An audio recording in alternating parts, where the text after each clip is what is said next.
So the title that I have today is Balancing the Grace Equation. And then I put a subtitle because subtitles are really cool. And when I was doing my master's degree work, there were subtitles for all those fancy peer-reviewed articles. And so my subtitle is The Extravagantly Pay It Forward Math Algorithm for the Undeserved. And let me explain what that means. Before we get into the math component of the sermon, I want to kind of just give a quick overlay of what my view is on grace. Many of you have possibly have seen this. This is not my door, by the way, but this is a good example of a principal's office. And as I look out right now, I can see some of the emotions that this photo can elicit, especially if you as a child had the opportunity to visit an office similar to this. Now, in my office, I get to visit with students for a number of reasons. Unfortunately, the majority of those reasons is because we're dealing with behavior. And the one thing that has guided my life and my heart is to be able to model grace to my students. They might not see that when they're walking through the door. I have a lot of responses from students. I've seen a lot of tears from students, and that actually helps me to dictate the direction I go with the student, because I always want the student to understand why they are there. I want the student to understand that there is responsibility within their actions. And I always want to see and be able to gauge in a student whether or not the whole concept of behavior correction is being internally received. And a lot of times I can see that through their behavior. Some students, I get in there and immediately the tears start coming down because they know that they have done something very serious and they have to see the principal. I've seen other students that come in, they fold their arms, they sit down, and there's a little defiance. And each and every student, based off of how their approach is, change the way that I deal with them. The bottom line with each and every student, though, is to be able to model, to be able to teach what grace means to us as a Christian. One of my favorite examples that I have found just in my reading, and I believe I read this in college, was a book by Victor Hugo. It's a novel, and it was published in 1862, Les Miserables. And I think if I could speak French better, I could pronounce that better. But we'll just call it Les Miserables. And the setting takes place in France between 1815 and 1832. And if you're a scholar, that's somewhere around the French Revolution in that period of time. Victor Hugo wrote several really famous books. But his description of this book is the book which the reader has before him at this moment is from one end to the other in its entirety and details a progress from evil to good, from injustice to justice, from falsehood to truth, from night to day, from appetite to conscience, from corruption to life, from bestiality to duty, from hell to heaven, from nothingness to God. And I like that. And this book centers around two main characters. There's a lot of other characters within this book. This is actually a book of many books within one book.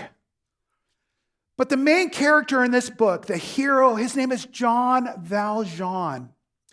And where the story begins, he has just been released from prison. And he served 19 years in a hard prison context where he did hard labor. And his prison term started off as just 5 years for stealing a loaf of bread. Think about that for a minute. 5 years in prison for stealing a loaf of bread. And the loaf of bread was not even necessarily for him. He stole the loaf of bread to feed his sister and his sister's kids. And during this time, he experienced a lot of injustices in prison, and he made many, many escape attempts to the degree that the French authorities gave him 14 years extra in prison for all those escape attempts. And so he had just been released from 19 years in prison. And here's a man who probably was a decent man, a responsible man when he went into prison. And when he came out of prison, he was this hardened criminal. His view on society was that society was not fair, and that wherever he could get a piece, he would take it, even if it was not his. And as he made his way out of prison, as he made his journey to his new life, everywhere that he came into contact with would ask to see his papers. And he would produce his papers, and right there, probably in red ink, was the fact that he was a criminal and had just been released from prison. And when people saw that, they wanted nothing to do with Jean Valjean. And so he came, and then during a late evening, he stumbled into a town, and he came across a priest. And when the priest saw him, took a look at his papers, the priest realized that there is nowhere where this man can go where he will have shelter or food. And so this priest took him into his house. And during the night, or when he took him into the house, he fed him, he treated him like his own. And during the night, Jean Valjean got up. The priests and all the nuns, they were sleeping. And he went in and he got a bag and he stole all of the silverware, all the silver that he could find. And he made his way out to leave this priest with nothing. And during the course of the following morning, the French authorities came across him, and they saw that he had all of the silver. And after questioning him, they took him back to where the priest was. And Jean Valjean fully expecting to be accused, to be angrily encountered by the priest, that's what he expected. He found the opposite. The priest said, "I am so thankful that you brought him back." Jean Valjean was thinking, "Oh, here it comes. I'm going to get it." But the priest instead said, "You forgot the most valuable articles. Here are the candlesticks. They are worth a lot of money to start your new life." And he proceeded to send Jean Valjean to give him immediate forgiveness and send him on his way to start his new life.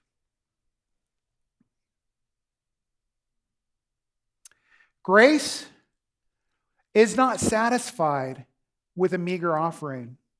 It is given freely, and it is given extravagantly, just like the priests.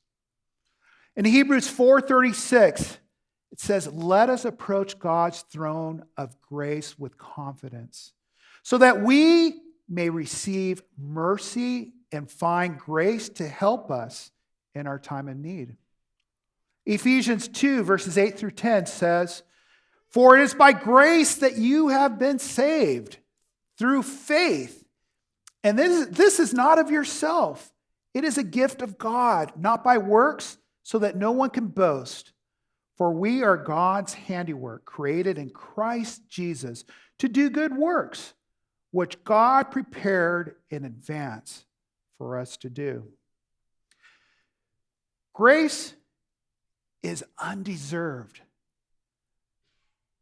We cannot stand before our Heavenly Father and demand grace. It is a gift that is given to us, the undeserved.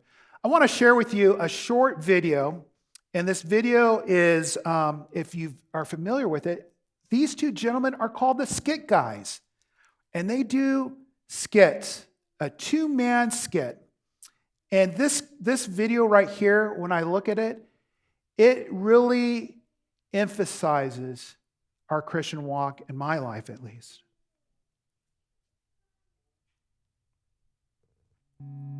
Grace is God's unmerited favor for us, His crazy love. And the truth is, many times we struggle understanding it. If you find yourself struggling to understand God's grace, don't beat yourself up. Even the disciples struggled with understanding grace. Jesus, is that you? You're alive. I can't believe you're alive. Okay, I was in the boat and I wasn't catching any fish, okay? But I heard this voice and the voice said, cast your net to the other side. And so I'm thinking, I'm a fisherman. I know what I'm doing, but I'm not catching any fish, And so I throw that net over there and then a gaggle of fish pop into that net and I'm going, this is a total miracle. Who could have done that? I need to know who told me to throw the net to the other side. And boom, I look up and there is you. You're looking at me on the seashore going, it is I, the Lord, and you're alive. I can't believe you're alive. This is awesome. Andrew, get out of the boat. Come on. Peter. Yeah. Do you love me? Yes, I love you. I love you. You're alive. This is so great. Good, then feed my sheep. Andrew, get out of the boat. Come on, man. It's him. Peter. Yeah. Do you love me? I love you, yes. And I'm so sorry about that rooster clucking. I had no idea what that meant, but I do now, and I'm better for it, all right? Okay? Then feed my sheep. Andrew, I'm smiling, but I'm serious. Come on, get out of the boat. It's him. Peter. Yeah. Do you love me? Jesus, mere words cannot describe the passion that I have for you. I love you. You know everything. I love you. Good. Good. Then feed my sheep. I didn't even know you had livestock.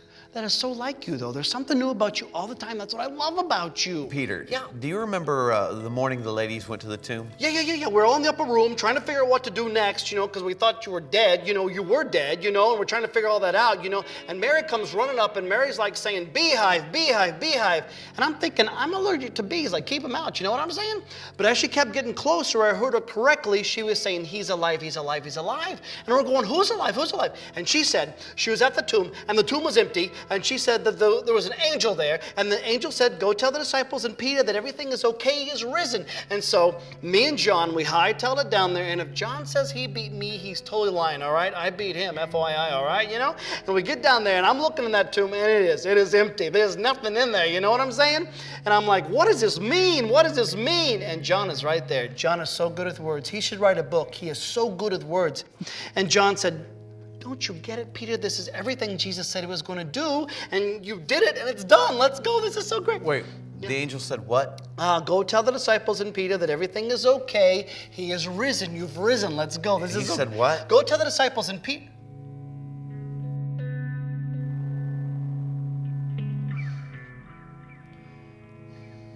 Go tell the disciples and Peter. You said my name. Why did you say my name?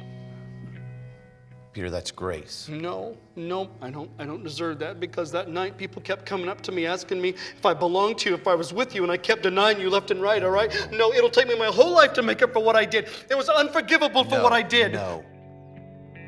What I did on the cross was meant to take what is unforgivable and make it forgivable. That's my grace.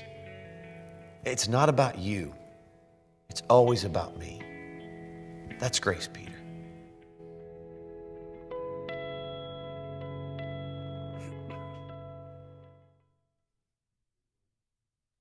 Grace is undeserved. Grace, if it is truly accepted, it's paid forward. Matthew 18, verses 23 through 35 says, therefore the kingdom of heaven is like a king who wanted to settle accounts with his servant. As he began the settlement, a man who owed him 10,000 bags of gold was brought to him. Since he was not able to pay, the master ordered that he and his wife and his children, all that he had, be sold to repay the debt, At this, the servant fell on his knees before him. Be patient with me, he begged, and I will pay back everything. The servant's master took pity on him, canceled the debt, and let him go. But when that servant went out, he found one of his fellow servants who owed him 100 silver coins, a fraction of what he had owed his master. He grabbed him and began to choke him. Pay back what you owe me, he demanded. His fellow servant fell to his knees and begged him, be patient with me, and I will pay you back. But he refused. Instead, he went off and had the man thrown into prison until he could pay the debt. When the other servants saw what had happened, they were outraged and went and told their master everything that had happened. The master called the servant in. You wicked servant, he said, I canceled all that debt of yours because you begged me to. Shouldn't you have had mercy on your fellow servant just as I had on you? In anger, his master handed him over to the jailers to be tortured until he should pay back all he owed. This is how my heavenly Father will treat each of you unless you forgive your brother or sister from your heart.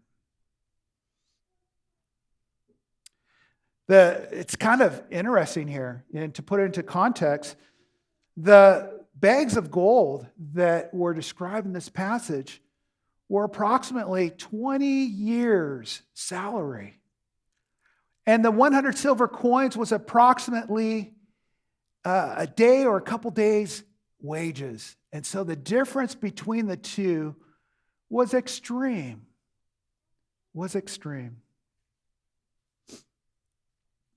All right. We're going to do a little learning exercise. Is that okay? This is the fifth grade teacher in me. And it's time, if I do all the talking, there's a good chance that I might lose some of you, maybe to a little short little nap or something else, your phone. And I want to keep you engaged. And so we're going to do a fun activity. Will you join me? Awesome. All right. This exercise requires some basic math computation and some general geography knowledge. And I'll help you with some of that. If you need to take out your phones, that's okay. This is a good time to take out your phones. If you need to use your calculator, you're welcome to do that. But here we go. Step one, at the very bottom of this slide, it says pick a number between 1 and 10. Do not tell anyone your number. Okay? So if you have your number, pick your number between 1 and 10. Do not tell anybody any of your answers. Does everyone have a number? I see some heads nodding. Step two, we're going to multiply your secret number by 9.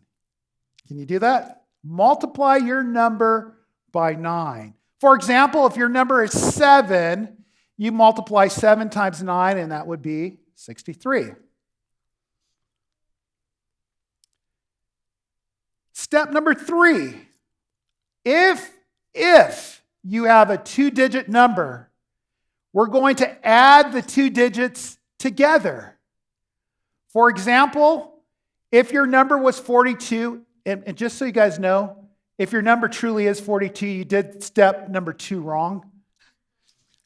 Thank you for laughing.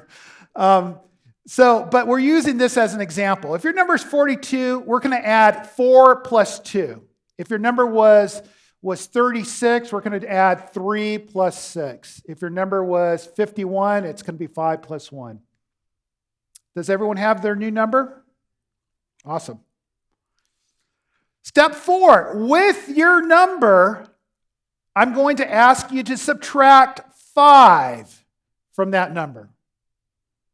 Subtract 5. So if your number was 6, 6 minus 5 would be 1.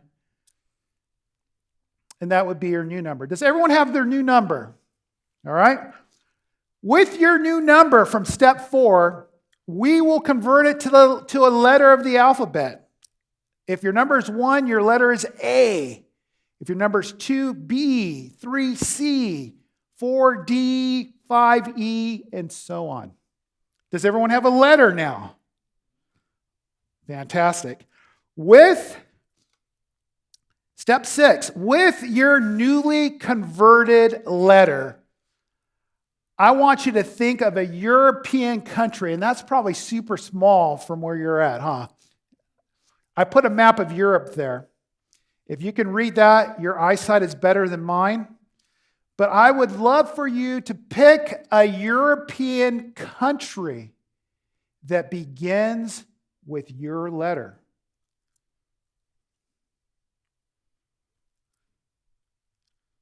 I'll come up here and just point. There's Iceland, Sweden, Norway, Finland, Ireland, UK, Denmark, Germany, France, Austria, Poland, Belarus, Ukraine, Romania, Greece, Italy, Spain, Portugal, Turkey. And actually, part of Russia should be on that map, but I think it's the Russian name is further over, but Russia as well. All right, does everyone have their country? Awesome. So, step 2, you need to choose an animal that begins with the second letter of your European country. Pick an animal, not a bird, not a fish, but a mammal, an animal. Okay? Do you guys have it? I see some heads shaking. All right. The next thing is, I want you to think of your animal's natural color in the wild. If you were to describe the color of your animal, what color would that be? All right. Now, if I have been clear with my instructions and you have correctly navigated through all of the math and all of the geography, most of you in this room, and statistics say it's about 80% of you, will have the same answer. And let's see if you guys have the same answer. Are you guys thinking about a gray elephant from Denmark? Yeah. That's just a little math manipulation. And it has nothing to do with grace other than provide you with a mental break to enjoy fun exercise.